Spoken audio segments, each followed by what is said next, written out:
Cierre sus ojos ahora. Relaje su respiración. Imagine un mundo donde la comunicación directa con lo divino es el objetivo más sublime de la existencia humana. A menos que usted sea una mujer en la España del siglo XVI, cuando tal intimidad con Dios podría hacerle arder en una hoguera.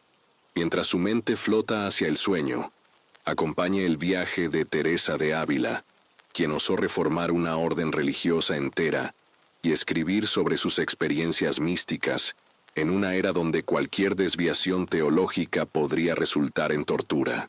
Duerma tranquilamente mientras descubrimos cómo una monja descalza caminó sobre las brasas de la herejía sin quemarse los pies. Al menos no completamente. La esperanza es lo último que muere, dicen los poetas. Pero en la España de la Contrarreforma, la esperanza moría alrededor de las 6 de la mañana, justo después de que usted descubriera que sus vecinos lo habían denunciado anónimamente a la Inquisición por leer la Biblia con demasiado entusiasmo. Bienvenido al mundo, donde la búsqueda de la santidad se encuentra con el manual del perfecto burócrata religioso, y la burocracia siempre gana por nocaut técnico. Usted probablemente piensa que tener una experiencia religiosa profunda es algo digno de celebración. Quizás imagina a clérigos emocionados tomando notas detalladas, mientras usted describe su visión celestial, asintiendo con aprobación ante su evidente favor divino. Plot twist.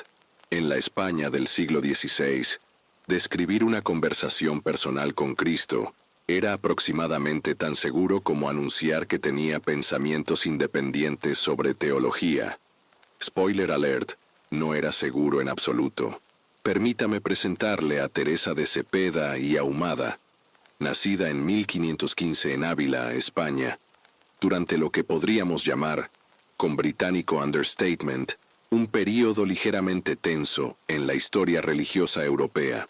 Martín Lutero acababa de iniciar la fiesta protestante clavando sus 95 tesis en Wittenberg, y la Iglesia Católica respondió con el equivalente medieval de bloquear y reportar a todos los disidentes en su perfil espiritual.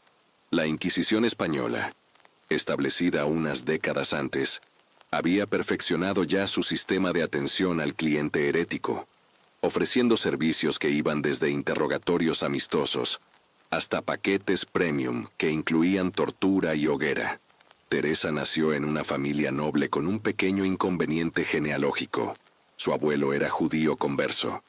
En la España del siglo XVI, esto era aproximadamente tan problemático como descubrir radioactividad en su árbol genealógico. La limpieza de sangre, pureza de sangre, era el medieval LinkedIn que determinaba sus oportunidades vitales, y Teresa llevaba una mancha algorítmica que ningún filtro Instagram podría disimular. A los 20 años, contra la voluntad de su padre, que aparentemente creía que las mujeres debían limitarse a bordados y silencios estratégicos, Teresa ingresó en el convento carmelita de la Encarnación en Ávila. ¿Sus motivaciones? Según ella misma confesó años después, no fue exactamente un llamado divino irresistible, sino más bien un cálculo pragmático. Entre casarse con un hidalgo empobrecido que la controlaría completamente, o encerrarse en un convento donde al menos podría leer y pensar, eligió la opción con mejor biblioteca. El monasterio de la Encarnación era, para los estándares de la época, el equivalente a un resort espiritual all-inclusive. Las cerca de 180 monjas que allí vivían disfrutaban de cierta libertad social, recibían visitas regulares, organizaban tertulias literarias y mantenían pequeñas propiedades personales. La regla carmelita se había relajado tanto que el voto de pobreza se interpretaba con la misma seriedad con que hoy tratamos nuestras promesas de Año Nuevo de hacer ejercicio diariamente. El voto de clausura era tan estricto que las monjas salían regularmente a la ciudad o pasaban temporadas en casas de benefactores, que básicamente es como prometer fidelidad absoluta a Netflix mientras mantiene activas suscripciones a 7 plataformas de streaming alternativas. Teresa pasó 2 décadas en este ambiente antes de decidir que aquello no era exactamente lo que Dios tenía en mente cuando inspiró la regla carmelita original.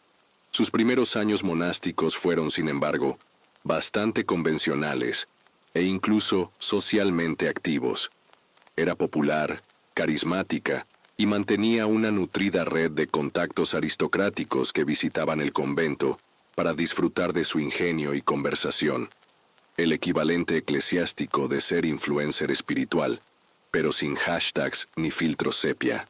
Todo cambió cuando, a sus 39 años, una enfermedad grave casi la mata. Durante 3 días la dieron por muerta. Llegaron incluso a cavar su tumba, lo que podríamos calificar como un ligero error médico, incluso para los estándares del siglo XVI. Teresa sobrevivió, pero quedó parcialmente paralizada durante 3 años. Durante su convalecencia, mientras el médico medieval de turno probablemente le recetaba una dieta de sanguijuelas y plegarias, que sorprendentemente no mejoró su condición, Teresa descubrió obras místicas que transformarían su espiritualidad. Lo que siguió a su recuperación fue un fenómeno que la psiquiatría moderna podría etiquetar de múltiples maneras, pero que la España del XVI interpretó dentro del binario santa o hereje, sin término medio ni matices. Teresa comenzó a experimentar visiones, éxtasis místicos, y lo que ella describió como matrimonio espiritual con Cristo. Pero espere, empeora. Decidió escribir sobre estas experiencias con asombrosa franqueza y detalle anatómico espiritual. Imagine por un momento que usted es la única persona en su barrio con conexión a Internet, en un mundo donde la tecnología está prohibida. Todos deben obtener información a través de cartas oficiales entregadas por funcionarios gubernamentales. Pero usted, inexplicablemente, tiene fibra óptica directa y videoconferencias diarias con la central de información. Este era, aproximadamente, el dilema de Teresa cuando comenzó a recibir lo que ella consideraba mensajes directos del servidor celestial. La doctrina católica siempre había celebrado teóricamente la comunicación directa con Dios como cumbre de la vida espiritual. Los santos más venerados eran precisamente aquellos que habían experimentado revelaciones divinas. Sin embargo, en la práctica, la Iglesia del siglo XVI tenía una política de comunicaciones divinas que podríamos resumir así. Todas las llamadas celestiales deben ser monitoreadas, grabadas y aprobadas por nuestro departamento teológico para garantizar su ortodoxia. Términos y condiciones aplican, especialmente si usted es mujer. En 1554, Teresa comenzó a experimentar lo que describió como arrobamientos, éxtasis místicos durante los cuales sentía su alma elevarse y unirse con Dios. Durante estos episodios, que podían durar horas, permanecía insensible al mundo exterior, con el cuerpo rígido como una estatua y la cara iluminada. Sus hermanas de convento quedaban impresionadas con el espectáculo, aunque probablemente algunas murmuraban sobre la conveniencia de estos episodios justo durante las sesiones de limpieza del monasterio. Un día, mientras rezaba, Teresa tuvo una visión de un serafín que sostenía una lanza dorada con punta de fuego. El ángel procedió a atravesar repetidamente su corazón con este objeto flamígero, causándole un dolor indescriptible mezclado con éxtasis espiritual. Ella describiría esta experiencia, conocida posteriormente como transverberación, con un detallismo anatómico espiritual que hubiera hecho sonrojar a cualquier autor de novela romántica contemporánea. Los teólogos que revisaron su manuscrito debieron necesitar abanicos mientras leían pasajes como: «El dolor era tan intenso que me hacía dar aquellos quejidos, y tan excesiva la suavidad que me causa este grandísimo dolor, que no hay desear que se quite».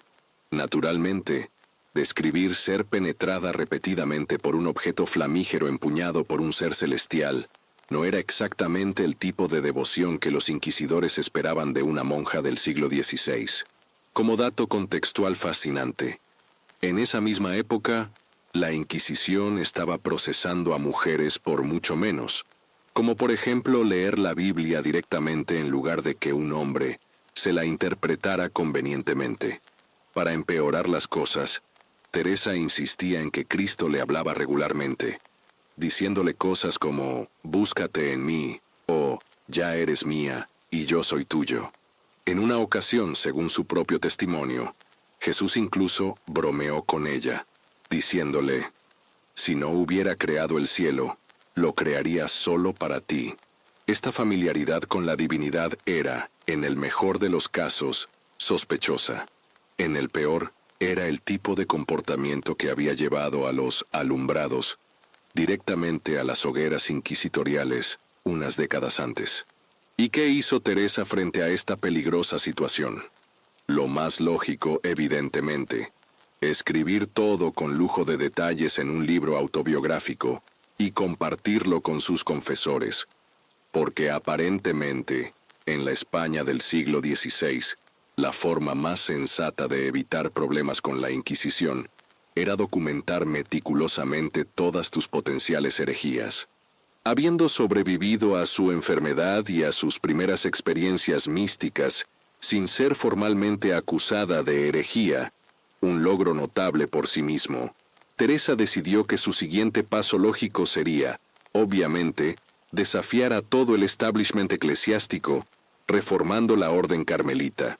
Porque cuando ya estás en la delgada línea entre santa y hereje, ¿por qué no añadir revolucionaria institucional a tu currículum espiritual?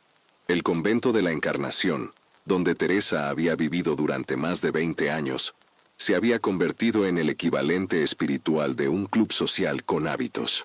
Con 180 monjas de diversos orígenes sociales, muchas de ellas enviadas allí por familias que no podían pagar dotes matrimoniales adecuadas, el monasterio funcionaba más como una comunidad residencial con capilla que como un centro de rigor ascético. Las monjas tenían sirvientes, organizaban tertulias literarias y recibían visitas frecuentes.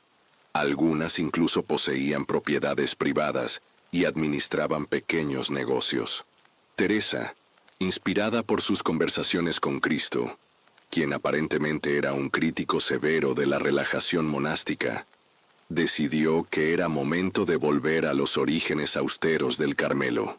En 1562, con el apoyo de algunas aliadas aristocráticas y el permiso reticente de sus superiores, fundó un pequeño convento dedicado a San José.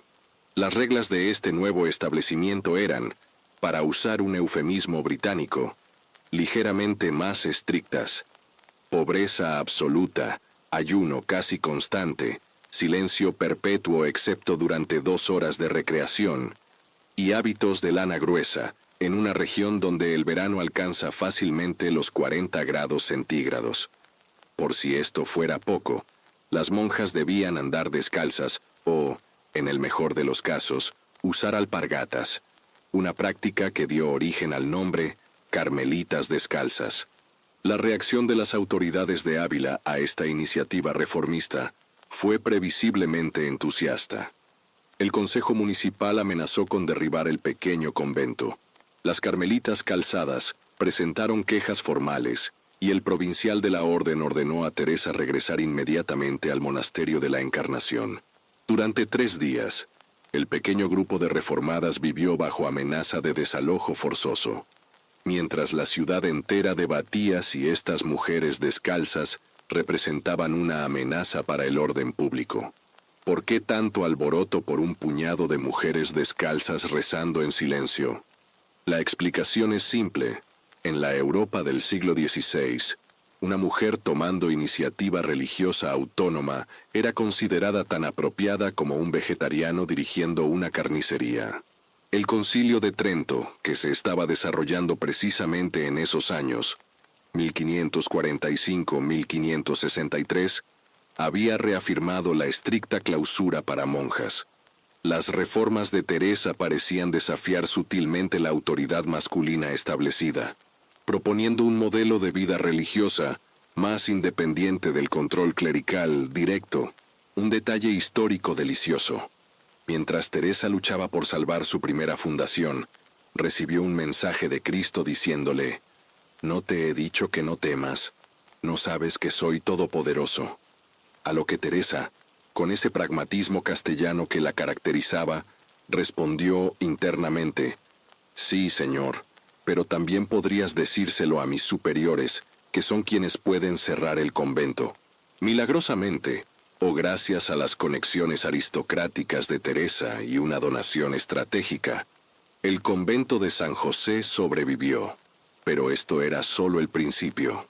Durante los siguientes 20 años, Teresa fundaría 16 conventos más por toda España, viajando miles de kilómetros en carromatos por caminos infestados de bandidos, durmiendo en posadas infames, enfrentándose a obispos hostiles, y todo ello mientras padecía enfermedades crónicas que la hacían vomitar diariamente y sufrir dolores paralizantes. Para una mujer que había escrito: «Es tan penosa la vida que no la deseo», Teresa mostraba una energía sorprendente para alguien que supuestamente anhelaba la muerte y la unión definitiva con Dios. Parafraseando a Woody Allen, Teresa parecía creer que la eternidad con Dios era maravillosa, especialmente si podía posponerse mientras fundaba solo un convento más. Si fundó 17 conventos reformados mientras sufría enfermedades crónicas, ya le parece un logro notable. Considere esto: Teresa también encontró tiempo para escribir 7 libros importantes, convirtiéndose en una de las autoras más prolíficas y originales de su tiempo. Y lo hizo sin haber recibido educación formal, en una época en que a las mujeres raramente se les enseñaba algo más que costura, oraciones y el delicado arte de fingir interés por las opiniones masculinas. El primer libro de Teresa nació, como tantas obras maestras, de la obediencia forzada. Sus confesores, intrigados y alarmados por sus experiencias místicas, le ordenaron escribir detalladamente sus vivencias espirituales. Este texto, que ella simplemente tituló Vida, con ese don para los títulos comerciales que caracteriza a los místicos, era esencialmente su autobiografía espiritual. Escribir sobre experiencias místicas en la España del siglo XVI era aproximadamente tan seguro como publicar un manual de ateísmo en Arabia Saudita actual. Los alumbrados, un movimiento de laicos que afirmaban tener experiencia directa con Dios, habían sido perseguidos implacablemente décadas antes. Muchos habían terminado en las hogueras de la Inquisición, o, en el mejor de los casos, en sus mazmorras.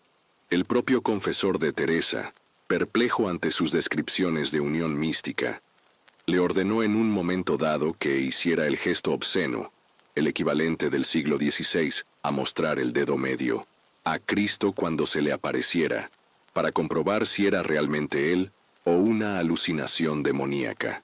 Imagínese la escena: Teresa en su celda, esperando la aparición de Cristo, practicando nerviosamente el gesto vulgar que su confesor le había ordenado hacer, rezando simultáneamente para que su Salvador entendiera que no era personal.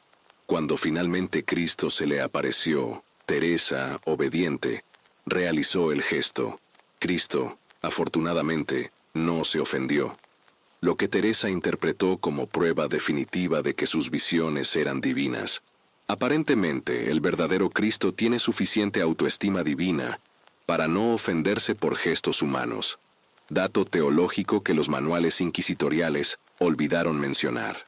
A pesar de estos contratiempos, Teresa continuó escribiendo. Su manuscrito de Vida circuló entre teólogos y confesores con reacciones mixtas. Algunos la consideraban una santa, otros, una probable hereje. Finalmente, el texto llegó a manos de la Inquisición. En un giro que debió provocar varios ataques cardíacos a Teresa, una princesa de Éboli, enfadada con ella por asuntos relacionados con una fundación conventual, la denunció formalmente al Santo Oficio. El periodo durante el cual la Inquisición estudió su manuscrito debió ser para Teresa algo así como esperar los resultados de una biopsia mientras continúa con su vida normal. Durante 7 años, su libro permaneció bajo investigación inquisitorial. Teresa seguía fundando conventos y escribiendo más libros mientras, simultáneamente, Sus palabras eran examinadas palabra por hombres que tenían el poder de enviarla a la hoguera por una simple frase mal interpretada. Es fascinante que, bajo esta presión, Teresa no solo siguió escribiendo, sino que produjo sus obras más significativas. Camino de Perfección, un manual para sus monjas. Las Moradas, o Castillo Interior, su obra mística maestra. Y Fundaciones, una crónica de sus aventuras estableciendo conventos. También escribió cientos de cartas que muestran su extraordinaria habilidad para navegar las complejidades de la política eclesiástica, mientras mantenía su visión reformista. Sorprendentemente, Teresa nunca atemperó su lenguaje debido a la vigilancia inquisitorial. Su descripción del alma como un castillo de cristal con 7 moradas concéntricas, que culminan en una cámara central donde Dios reside, es tan poética como teológicamente audaz. Cuando describe la unión del alma con Dios en la 7ª morada, utiliza metáforas que hubieran hecho sonrojar incluso a escritores de novela romántica contemporáneos. Un hecho histórico preciso. Mientras la Inquisición examinaba su vida, Teresa recibió permiso para leer una copia del Cantar de los Cantares en castellano. La lectura de la Biblia en lengua vernácula estaba severamente restringida. Inspirada, escribió sus Meditaciones sobre los Cantares, donde interpretaba este texto bíblico erótico como alegoría del amor divino. Su confesor, horrorizado ante la idea de una mujer interpretando libremente la escritura, le ordenó quemar el manuscrito. Teresa, obediente, lo arrojó al fuego. Afortunadamente, algunas monjas habían hecho copias que sobrevivieron. Finalmente, en 1580, la Inquisición devolvió su manuscrito sin condena formal. Teresa podía respirar tranquila, aunque los oficiales inquisitoriales dejaron claro que vigilarían de cerca su ortodoxia. En un tono típicamente teresiano, escribió a un amigo: «Si estuviéramos en los tiempos en que quemaban gente, yo tendría mucho de qué callar». Pero no calló. En los años siguientes, completó sus obras más ambiciosas, desafiando constantemente los límites de lo que una mujer podía expresar teológicamente. Si enfrentarse a la Inquisición mientras revolucionaba las prácticas monásticas femeninas no era suficientemente arriesgado, Teresa decidió ampliar su repertorio reformista al mundo masculino carmelita. Porque, evidentemente, lo que todo varón del siglo XVI deseaba era que una mujer de mediana edad les dijera cómo mejorar su vida espiritual y sus prácticas institucionales. En 1567, Teresa conoció a un joven fraile carmelita llamado Juan de Yepes, posteriormente conocido como Juan de la Cruz, un hombre tan pequeño físicamente que Teresa bromeaba diciendo que había tenido que buscar un fraile y medio para iniciar su reforma masculina. Juan, recién ordenado sacerdote a sus 25 años, estaba considerando abandonar los carmelitas para unirse a los más austeros cartujos, pues encontraba la vida regular carmelita demasiado relajada para sus aspiraciones espirituales. Teresa, con su carisma habitual y una dosis saludable de manipulación espiritual, le propuso una alternativa: quedarse entre los carmelitas y ayudarla a establecer una rama masculina reformada, tan rigurosa como la femenina que ella había fundado. Para un místico ascético como Juan, la oferta de mayor pobreza, más penitencias y un hábito más áspero debe haber resultado irresistible. Lo sorprendente es que aceptara recibir estas instrucciones de una mujer, en una época en que San Pablo era citado constantemente para recordar a las mujeres que debían callar en asuntos eclesiásticos. El primer monasterio masculino reformado se estableció en Duruelo, un pueblo minúsculo y decrépito, cuyo nombre suena apropiadamente a duro hielo. Descripción meteorológica bastante precisa de un lugar donde los frailes descalzos dormirían sobre tablas en celdas sin calefacción durante los brutales inviernos castellanos.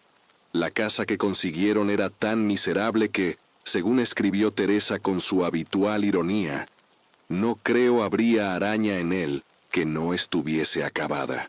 El edificio era tan pequeño que los frailes tuvieron que dormir en el desván, al que solo podían acceder de rodillas. Una postura que, afortunadamente, ya les resultaba familiar por sus largas horas de oración.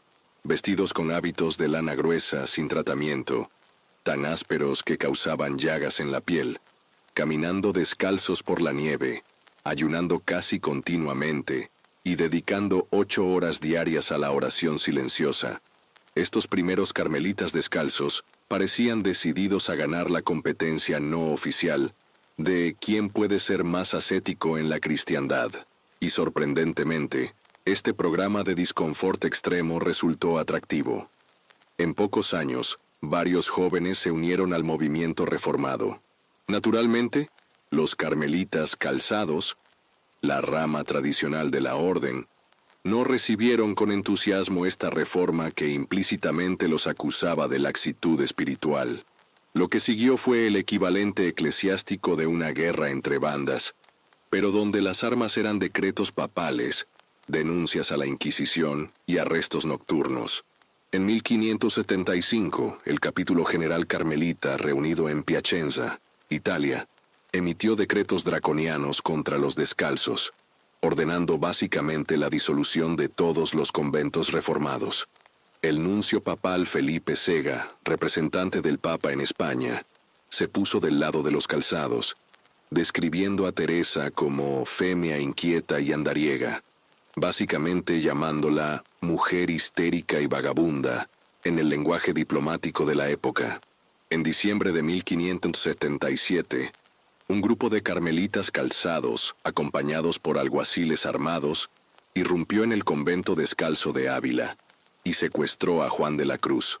Lo llevaron a Toledo, donde lo encerraron en una celda tan pequeña que apenas podía acostarse.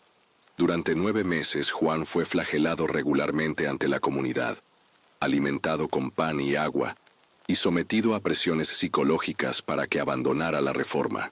Teresa, enterada del secuestro de su principal colaborador masculino, movilizó sus considerables recursos políticos. Escribió cartas a Felipe II, sí, al mismo rey que enviaba ejércitos contra protestantes y construía monasterios palacios, utilizando sus conexiones aristocráticas para asegurar que sus misivas llegaran al escritorio real. Mientras tanto, Juan de la Cruz, lejos de rendirse, componía en su celda algunos de los poemas místicos más extraordinarios de la literatura española, inspirados en sus propios sufrimientos y su experiencia de unión con Dios en medio de la oscuridad total. Finalmente, tras una audaz fuga que involucró desmontar la cerradura de su celda y descolgarse por una ventana utilizando tiras de mantas anudadas, un místico con habilidades dignas de Mission Impossible, Juan logró escapar. Se reunió con Teresa, y juntos continuaron la expansión de la reforma carmelita descalza por toda España. En 1580, tras años de conflicto, el Papa Gregorio XIII autorizó la separación formal de los carmelitas descalzos como provincia independiente. Teresa había triunfado. Su reforma, nacida de visiones místicas y llevada adelante contra toda probabilidad, se había convertido en realidad institucional reconocida. La mujer que había sido denunciada como femea inquieta, ahora veía legitimado su movimiento por la más alta autoridad eclesiástica. Usted probablemente piensa que el cuerpo es simplemente ese vehículo biológico que transporta su conciencia. En el siglo XVI español, sin embargo, el cuerpo femenino era un verdadero campo minado teológico, especialmente si pertenecía a una mujer que afirmaba tener experiencias místicas. El cuerpo de Teresa, con sus enfermedades crónicas, parálisis periódicas, episodios extáticos y visiones celestiales, se convirtió en un auténtico campo de batalla ideológico, donde se enfrentaban interpretaciones radicalmente opuestas sobre la espiritualidad, el género y la autoridad religiosa. Comencemos con un hecho desconcertante. Teresa sufría convulsiones durante sus éxtasis. Su cuerpo se volvía rígido, perdía la sensibilidad, levitaba ocasionalmente, según testigos, y permanecía en posiciones imposibles durante horas. Para algunos observadores, Estos eran signos claros de santidad. Para otros, síntomas de posesión demoníaca. Para algunos médicos contemporáneos, manifestaciones de sofocación de la madre, histeria, una condición supuestamente causada por el útero femenino errante que viajaba por el cuerpo causando trastornos. Un teólogo moderno podría señalar que estos síntomas coinciden perfectamente con diagnósticos neurológicos como epilepsia del lóbulo temporal o migraña con aura. Los inquisidores del siglo XVI, sin embargo, tenían un algoritmo de diagnóstico diferente. Si una mujer convulsionaba mientras hablaba de teología, el demonio estaba involucrado hasta que se demostrara lo contrario.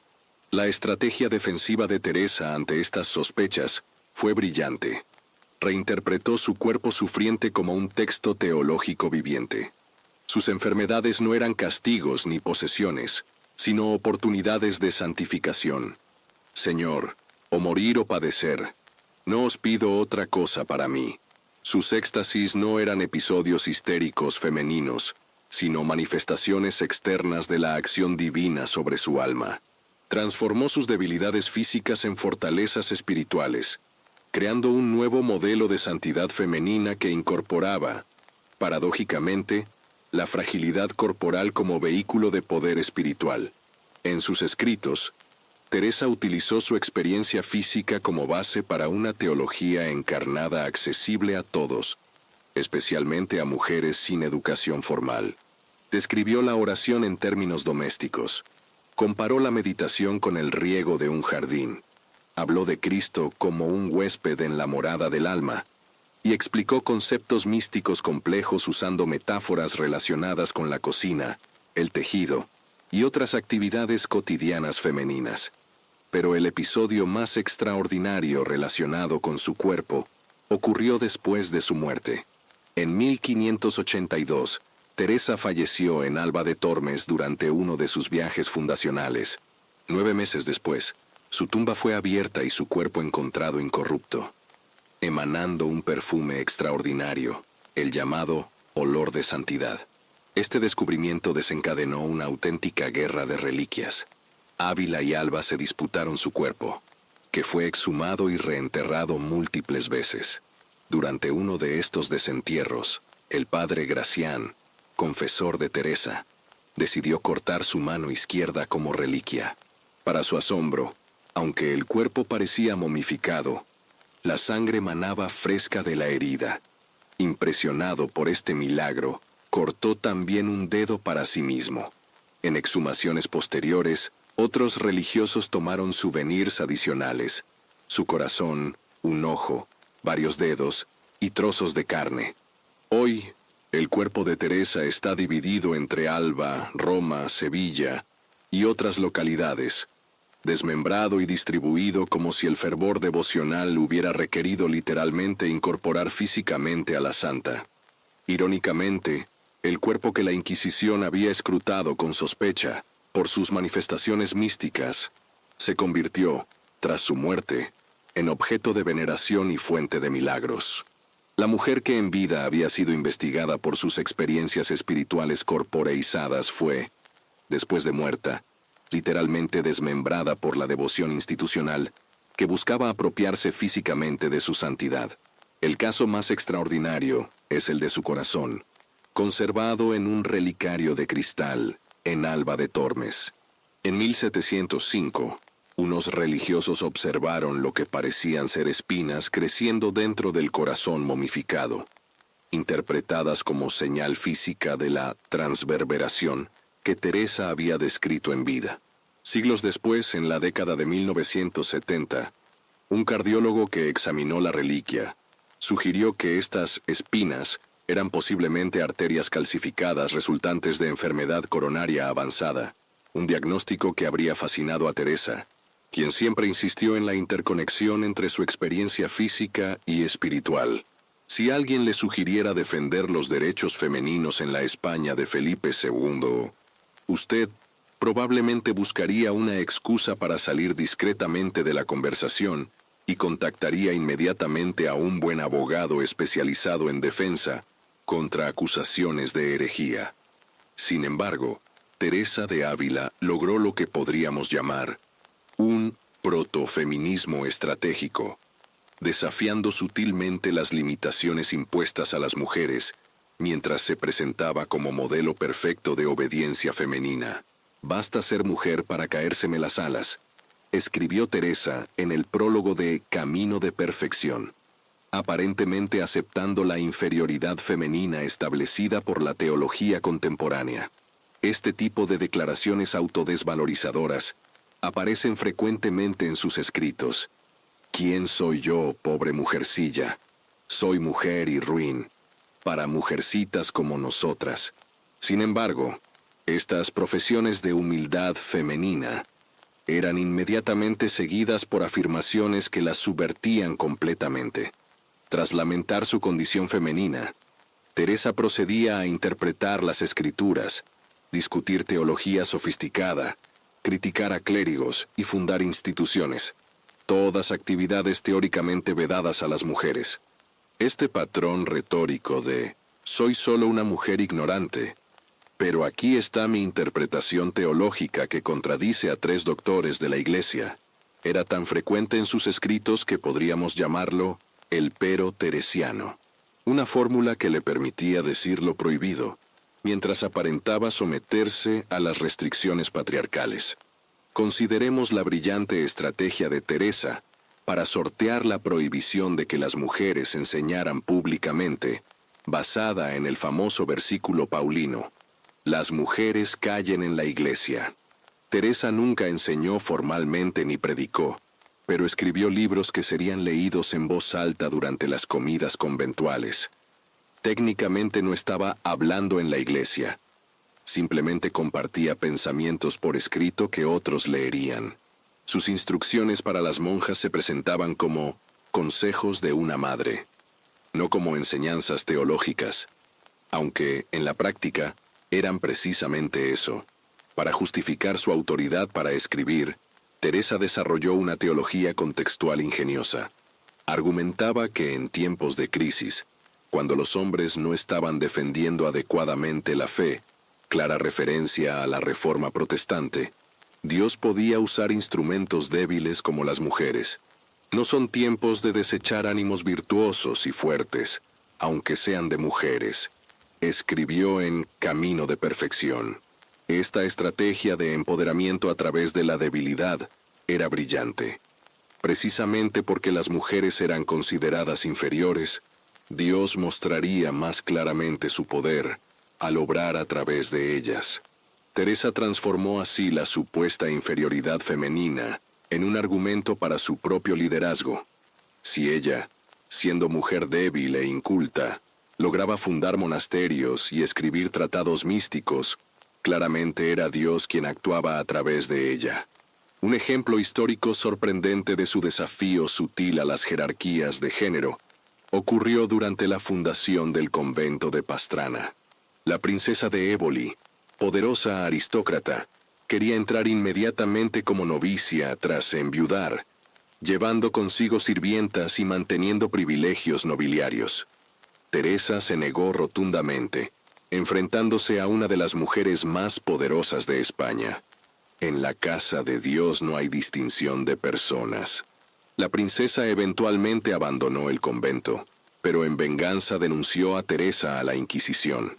Mientras públicamente mantenía las formas de subordinación femenina apropiadas para su época, Teresa desarrolló un ingenioso sistema de liderazgo femenino independiente. Sus conventos, aunque técnicamente sujetos a la jurisdicción masculina, mantenían autonomía considerable en su operación cotidiana. Las prioras, no los confesores, dirigían la vida espiritual de las comunidades. En lugar de buscar directores espirituales permanentes, práctica común que creaba dependencia perpetua de guía masculina, Teresa instruyó a sus monjas a consultar diferentes confesores según las necesidades específicas, evitando así el control excesivo de cualquier clérigo individual. Más radical aún, Teresa enseñó a sus monjas a distinguir entre obediencia genuina y manipulación clerical. En sus constituciones, estableció límites claros a la autoridad de los confesores, advirtiendo contra directores espirituales que buscaban controlar exageradamente a las religiosas. Escribió que si un confesor ordenaba algo contrario a la conciencia, la monja debía buscar otro consejero. Una afirmación extraordinariamente subversiva en una época que ensalzaba la obediencia ciega a la autoridad eclesiástica masculina. Teresa realizó todo esto mientras mantenía una fachada de perfecta ortodoxia y sumisión femenina. Su correspondencia con autoridades eclesiásticas está llena de fórmulas de humildad y declaraciones de obediencia. Sin embargo, entre líneas, y especialmente en sus acciones, Teresa estaba redefiniendo silenciosamente los límites de lo que una mujer del siglo XVI podía pensar, escribir y hacer. Esta tensión entre conformidad externa y subversión sutil se resume perfectamente en su famoso poema Vivo sin vivir en mí, donde escribe: «Vivo ya fuera de mí, después que muero de amor». Para Teresa, morir simbólicamente a las expectativas mundanas, incluidas las de género, permitía una vida auténtica en otro plano de existencia. Su misticismo no era escapismo, sino una forma de liberación interior que le permitía trascender, al menos espiritualmente, las limitaciones impuestas a su sexo. Si la vida de Teresa fue extraordinaria, su muerte fue un espectáculo digno del mejor dramaturgo del siglo de oro español. Con el sentido perfecto de la oportunidad dramática que la caracterizaba, Teresa eligió, o más bien su cuerpo decidió, morir precisamente cuando más complicaciones logísticas podía causar y en el lugar donde su cuerpo generaría máxima controversia. A sus 67 años, edad increíblemente avanzada para la época, y especialmente para alguien que había pasado la vida sobreviviendo a enfermedades que hubieran matado a cualquier persona razonable décadas antes, Teresa se encontraba en Alba de Tormes, un pequeño pueblo donde había fundado uno de sus conventos. No estaba allí por elección propia, sino porque la habían desviado de su ruta original a Ávila, bajo órdenes de la duquesa de Alba, quien quería su compañía durante un parto inminente. Para Teresa, acostumbrada a fundar conventos y escribir tratados místicos, servir de dula aristocrática no estaba exactamente en la cima de su lista de prioridades, pero la obediencia era la obediencia. Llegó exhausta después de un viaje brutal a través de caminos embarrados, con la salud ya deteriorada por décadas de enfermedades crónicas y el desgaste de fundar 17 conventos reformados. «Hija, qué cansada me siento», dijo a Ana de San Bartolomé, su inseparable compañera y secretaria. «Hace más de 20 años que no me acuesto tan temprano como hoy». Acto seguido, sufrió una hemorragia masiva que los médicos modernos identificarían probablemente como consecuencia de un cáncer uterino avanzado. Durante 8 días, Teresa agonizó mientras las monjas intentaban atenderla. La medicina de la época ofreció sus mejores remedios: ventosas, sangrías, y la aplicación de pichones abiertos en canal sobre su cabeza para extraer los malos humores, tratamiento que, sorprendentemente, no mejoró su condición. El 4 de octubre de 1582, justo después de la reforma del calendario juliano al gregoriano, Teresa murió. Esta circunstancia temporal hizo que perdiera 10 días de existencia póstuma, falleciendo la noche del 4 de octubre, y siendo su funeral celebrado ya el 15 de octubre. Ni siquiera en su muerte se le permitió un cronograma convencional. Las últimas palabras de Teresa, según testigos, fueron: «En fin, Señor, soy hija de la Iglesia». Esta declaración final de ortodoxia era conveniente para alguien que había pasado décadas bajo sospecha inquisitorial. Menos citada, pero quizás más auténticamente teresiana, fue su respuesta cuando le preguntaron si quería que trasladaran su cuerpo a Ávila. «¿Tendré yo algo mío?», un recordatorio final de su voto de pobreza y su desapego de todo, incluso de sus propios restos mortales. Irónicamente, este desapego no fue respetado. Apenas murió, comenzó la lucha por su cadáver. El convento de Alba quería mantenerlo como reliquia venerable, mientras Ávila, su ciudad natal, reclamaba el derecho a enterrarla. Comenzó así una disputa que llegaría hasta el Papa y que resultaría en el desmembramiento literal del cuerpo de Teresa. Si la vida de Teresa fue extraordinaria, su muerte fue un espectáculo digno del mejor dramaturgo del siglo de oro español. Con el sentido perfecto de la oportunidad dramática que la caracterizaba, Teresa eligió, o más bien, su cuerpo decidió, morir precisamente cuando más complicaciones logísticas podía causar y en el lugar donde su cuerpo generaría máxima controversia. A sus 67 años, edad increíblemente avanzada para la época, y especialmente para alguien que había pasado la vida sobreviviendo a enfermedades que hubieran matado a cualquier persona razonable décadas antes, Teresa se encontraba en Alba de Tormes, un pequeño pueblo donde había fundado uno de sus conventos.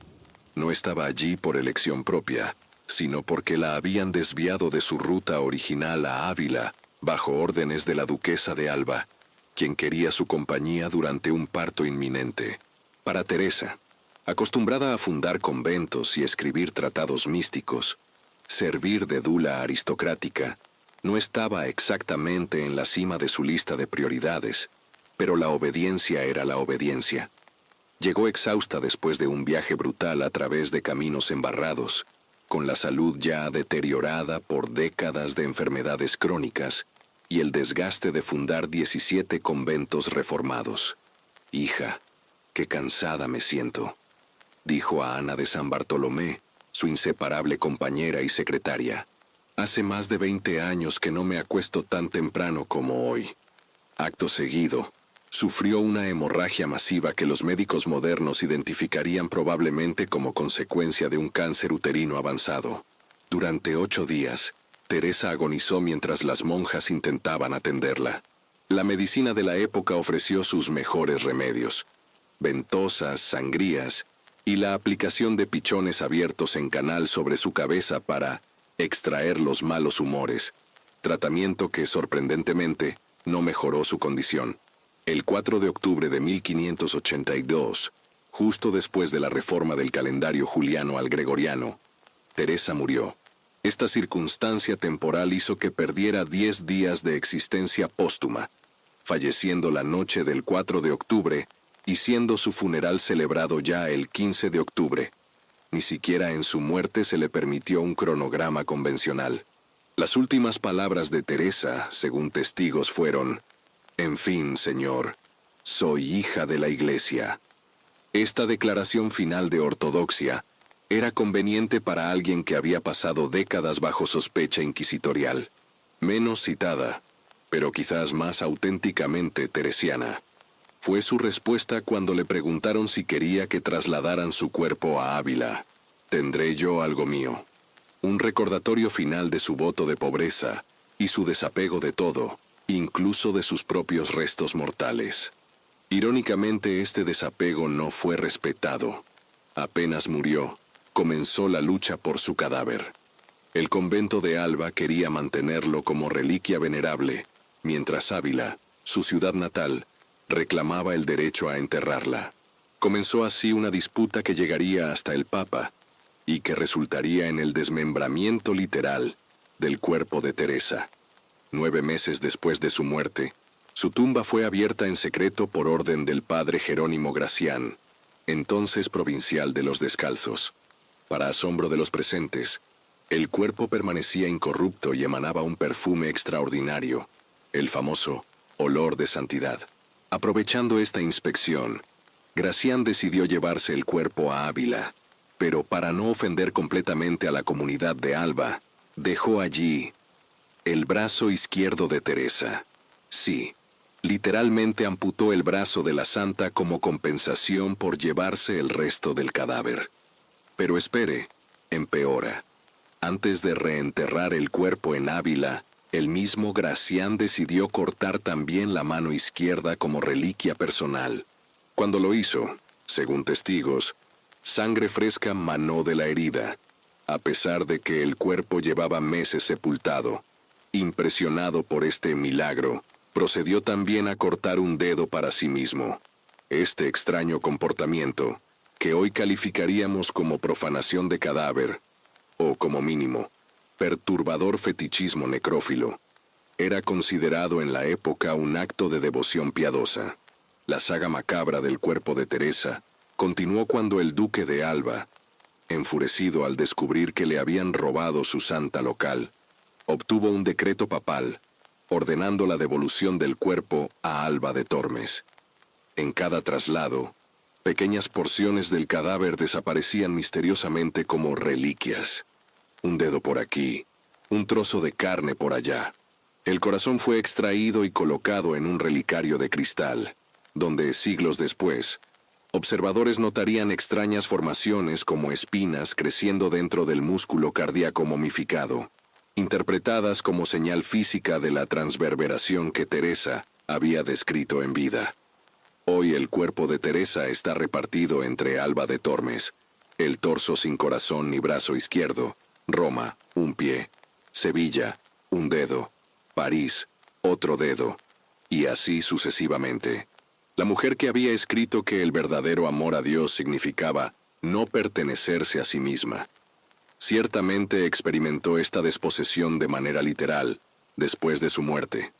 Su cuerpo, desmembrado y distribuido como mercancía espiritual, se convirtió en la metáfora perfecta de cómo la Iglesia institucional trataba a sus místicos, primero sospechando de ellos, luego canonizándolos, y finalmente reduciendo sus complejas experiencias espirituales a reliquias físicas comercializables.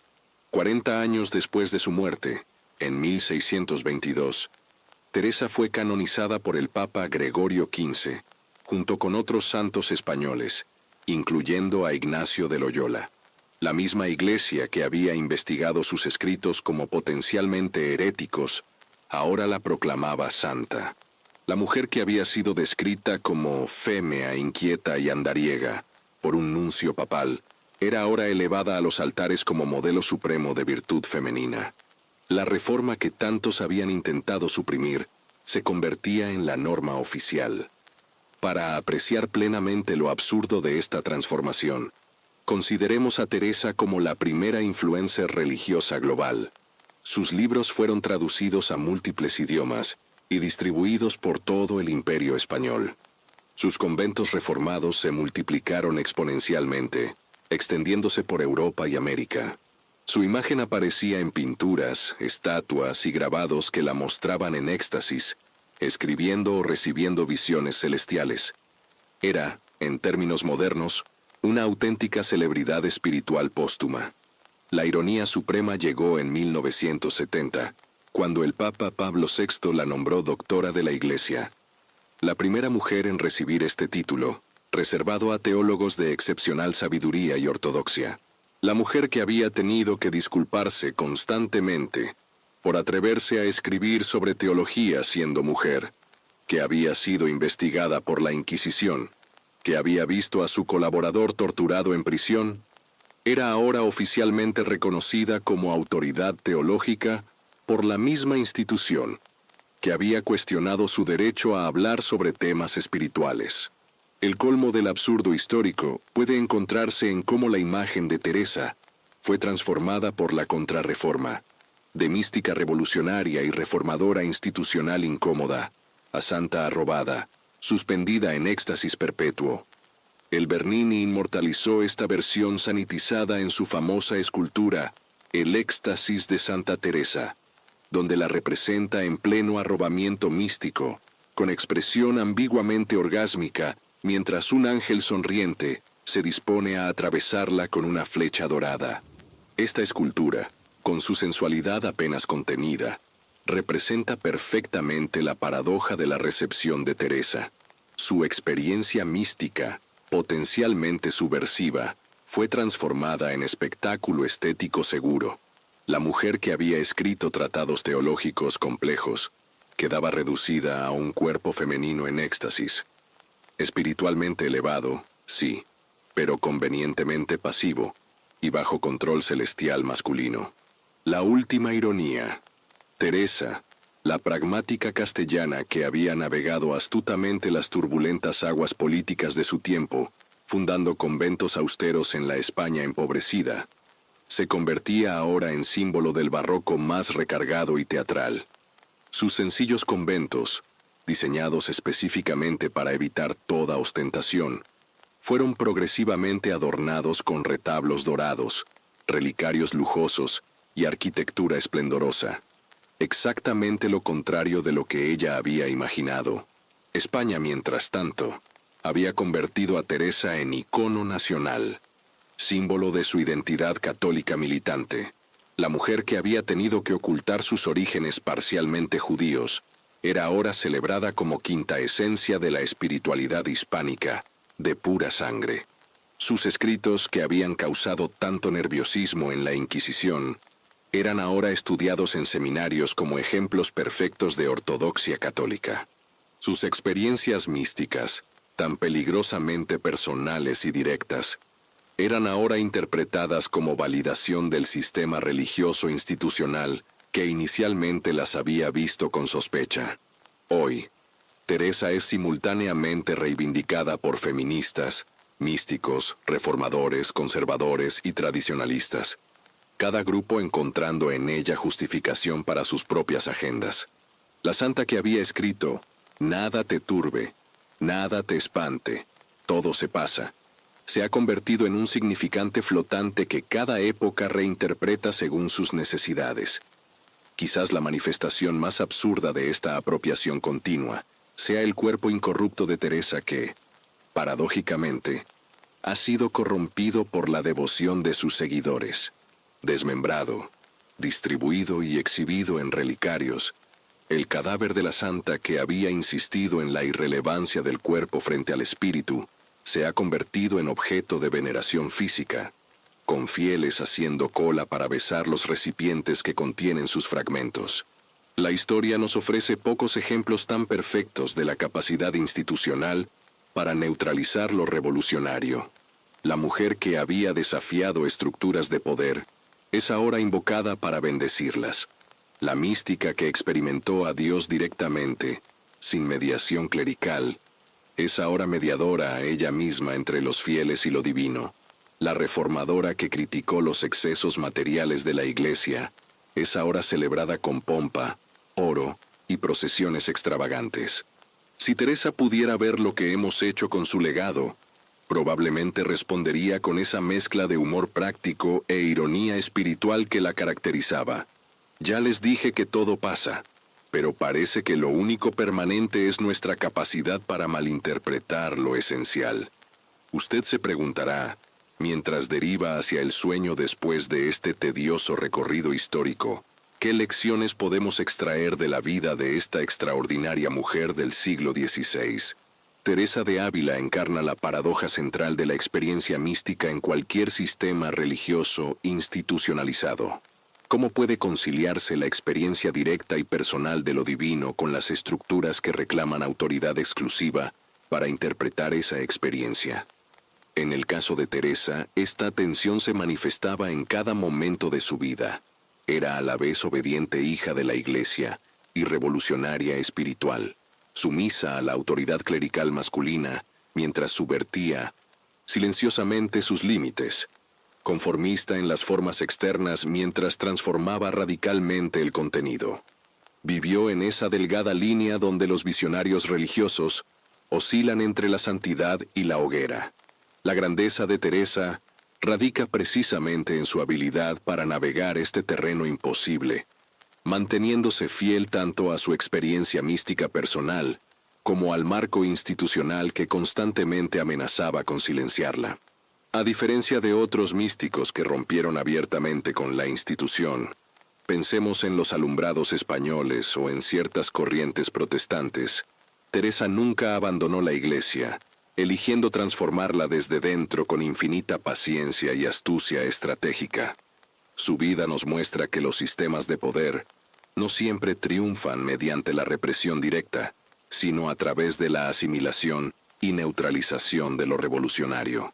La Iglesia que sospechó de Teresa en vida, la canonizó después de muerta, convirtiendo su desafío en validación institucional.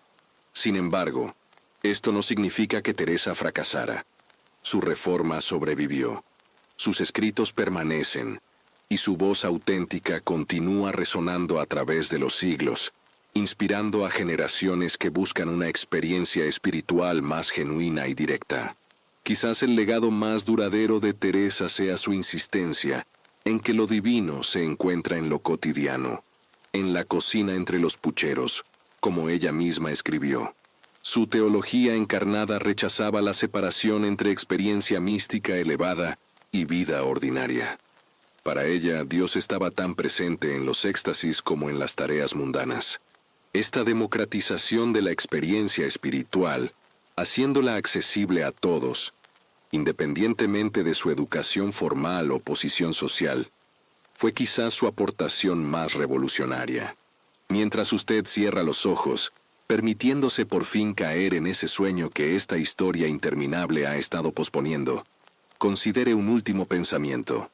Teresa de Ávila enfrentó la Inquisición, reformó una orden religiosa, escribió obras maestras de mística y literatura, fundó 17 conventos y transformó la espiritualidad occidental sin educación formal, sin recursos económicos, con salud precaria y siendo mujer en una sociedad radicalmente patriarcal. Lo hizo en una época donde simplemente leer la Biblia por sí misma podría haberla llevado a la hoguera. Cuando la vida le parezca difícil, recuerde a esta castellana práctica que transformó cada obstáculo en oportunidad, cada limitación en palanca para el cambio. Como ella misma escribió en un momento de profundo desaliento, que luego se convirtió en su más famoso poema: «Nada te turbe, nada te espante, todo se pasa, Dios no se muda, la paciencia todo lo alcanza, quien a Dios tiene nada le falta, solo Dios basta». El silencio siempre fue el refugio más seguro para los visionarios, pero el verdadero místico es aquel que, sabiendo de los peligros, aún así alza su voz, pues comprende que el fuego de la Inquisición puede consumir apenas el cuerpo, mientras que el silencio devora el alma entera.